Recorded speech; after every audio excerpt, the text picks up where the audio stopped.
CJI Chandrachud ने सेना को क्यों लगाई फटकार? सीजेआई चंद्रचूड़ ने किस बात के लिए दी डेडलाइन?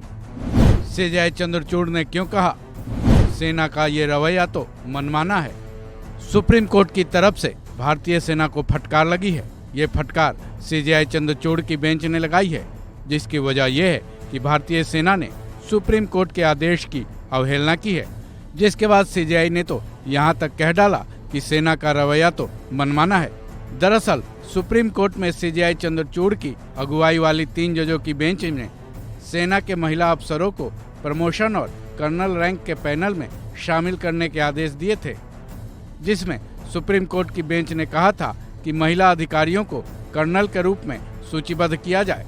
इस बेंच में सीजेआई डीवाई चंद्रचूड़ के साथ जस्टिस जेबी पारदीवाला और जस्टिस मनोज मिश्रा शामिल हैं।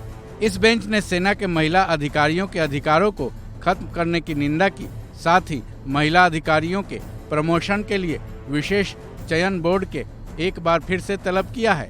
सुप्रीम कोर्ट के आदेशों का सेना की तरफ से अवहेलना करने पर सीजेआई की अगुवाई वाली बेंच ने अपनी नाराजगी भी जाहिर की। बेंच ने कहा कि सेना का ऐसा दृष्टिकोण उनकी महिला अफसरों के साथ न्याय करने की जरूरत पर उल्टा असर डालता है।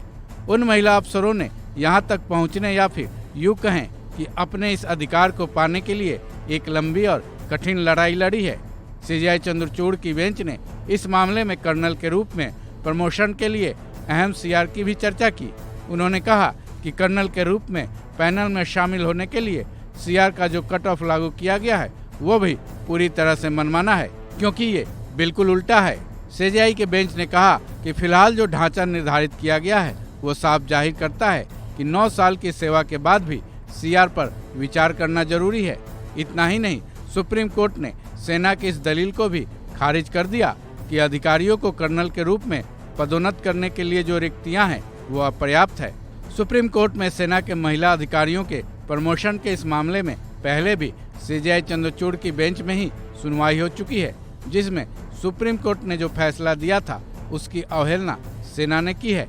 जिसके बाद अब सीजेआई की बेंच ने आदेश दिया है कि विशेष चयन बोर्ड 3B, जो कि कर्नल के रूप में पदोन्नति को दर्शाता है, इस फैसले के 15 दिनों के भीतर गठित करने की प्रक्रिया को शुरू की जाए। वहीं चयन प्रक्रिया में 2 पिछले सीआर को छोड़कर सभी सीआर को ध्यान में रखा जाए। हालांकि सेना ने इस मामले में सुप्रीम कोर्ट के पिछले आदेश की अवहेलना कर दी थी, लेकिन इस नए आदेश के बाद भारतीय सेना का क्या कदम होगा, ये जानने के लिए कम से कम 15 दिनों का इंतजार जरूर करना होगा। इस खबर में बस इतना ही। बाकी अपडेट्स के लिए जुड़े रहें वन इंडिया हिंदी के साथ।